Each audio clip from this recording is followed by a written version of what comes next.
I'm Jo. Hi, I'm Belle, and welcome to Pantry TV, Natural by Design. We're hoping to help you join the dots between pantry and plate.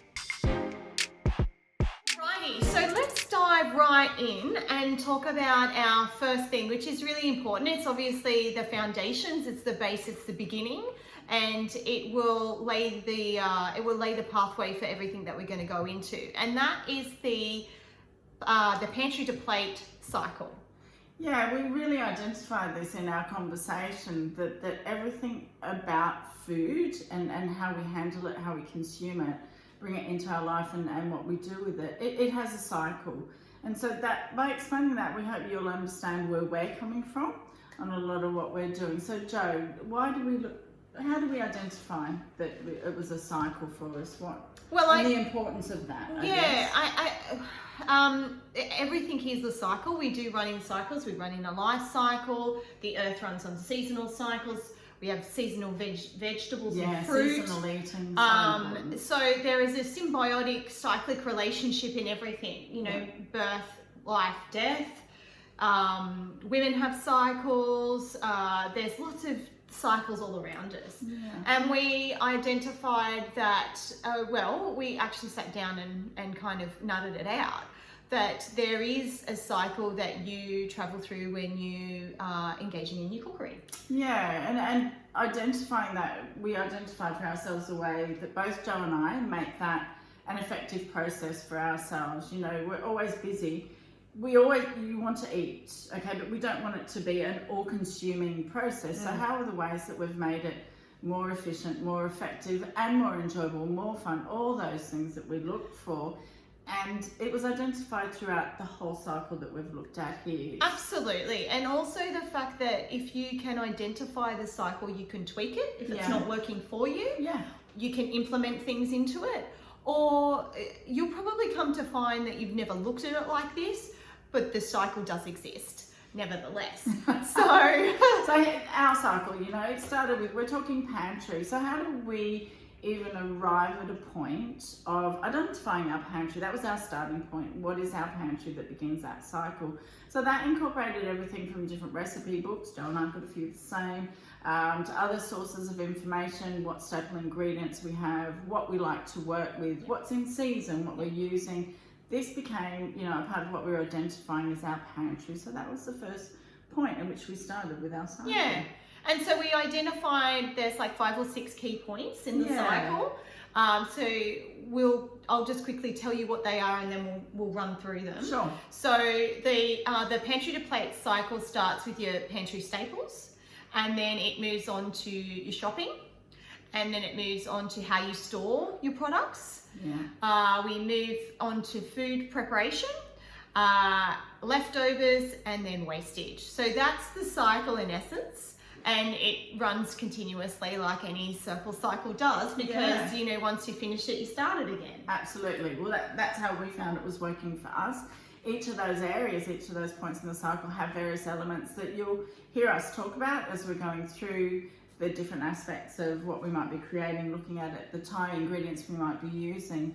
So I touched on pantry already, and then we move into shopping. Okay, not the place we always want to be, not the thing we always want to do, but the essential part of this.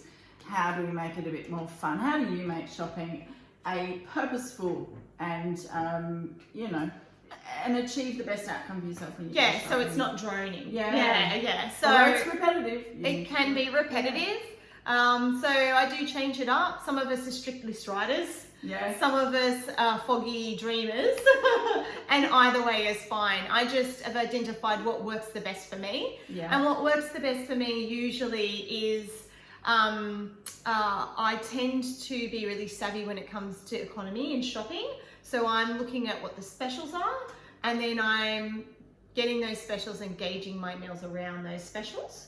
I find that works for me, but then I'll also change it up and give the kids a cookbook and say, you post-it note the things that you really like in there, and then I'll make the decision Mum's gonna try. Wow. I'll make the decision as to which ones are gonna make the plate this week. Yeah, that's great, because it's not just, it shouldn't solely sit on us, and if our kids are getting older, mine are. My hope was always to give them some knowledge that they'll walk out the door and be able to feed themselves Absolutely. well when they're gone, and that's Joe and I probably both heading in that direction. Sew a with our button, kids. cook a meal, iron a shirt, pay a bill. Yeah. Okay, we're getting back, and write a shopping list. Okay, Yes. so if that's what works for you, write your shopping list. But I agree with being fluid, and everyone wants to make their butt go the furthest that it can. So that, again, work out what works for you.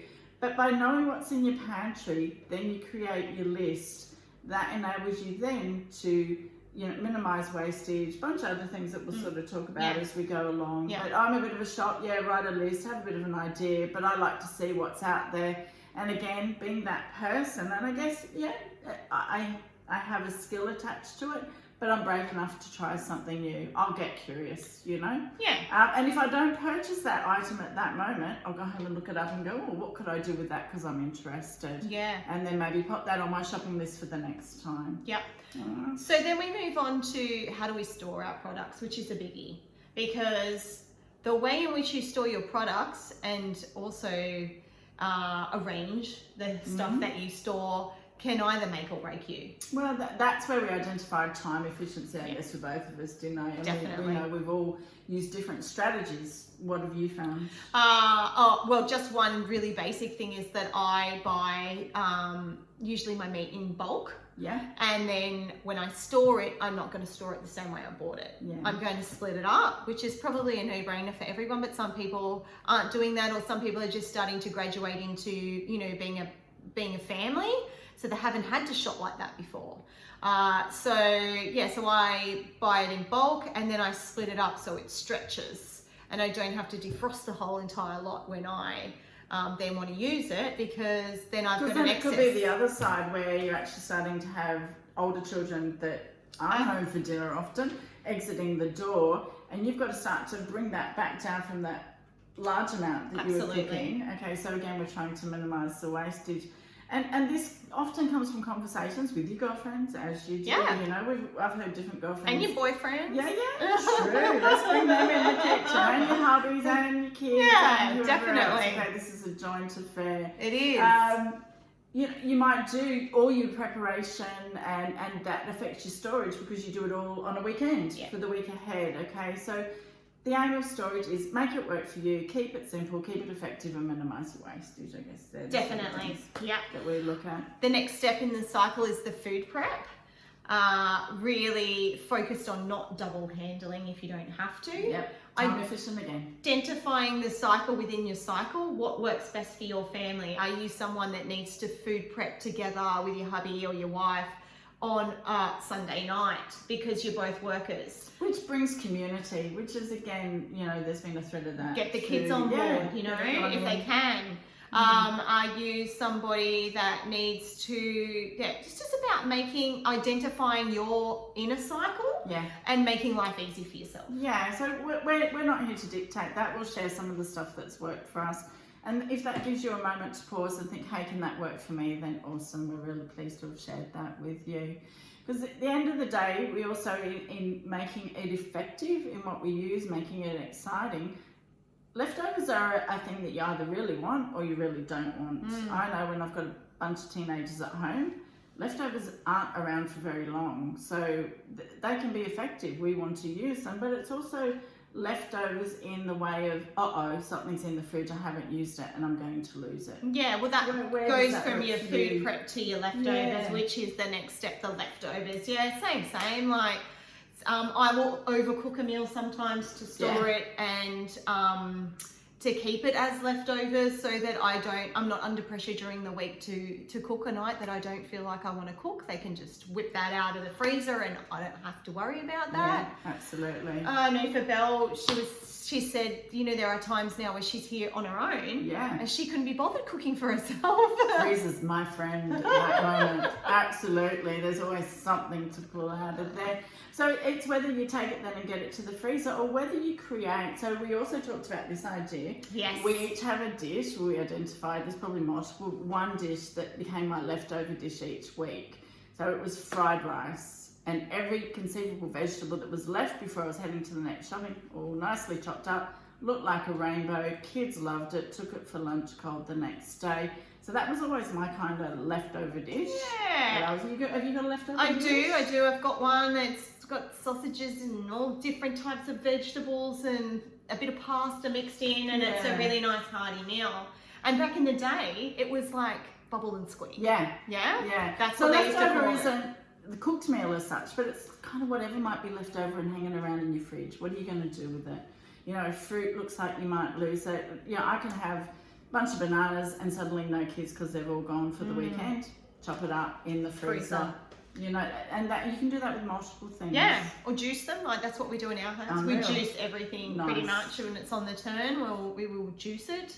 So that's kind of takes us to the next step, which is how we've minimised our wastage. So that's one way, but then you're always going to have waste products, byproducts. So again, we touched on earlier, Jo's got a slightly different setup. So where does a lot of your wastage go to? Nothing gets wasted at my house. So if it doesn't get eaten, it could go to the dogs, or it could go to the chickens, or it will go into the compost. So there is absolutely nothing that is ever just discarded into the red bin and never reused or repurposed, if you like. Council must love you, which is great. Definitely. You know, and that food should be forming a part of our mindset and the ethos of how we live. So that very much sounds like it's aligning. It is. With the footprint that you want to minimise and leave on the earth. It is.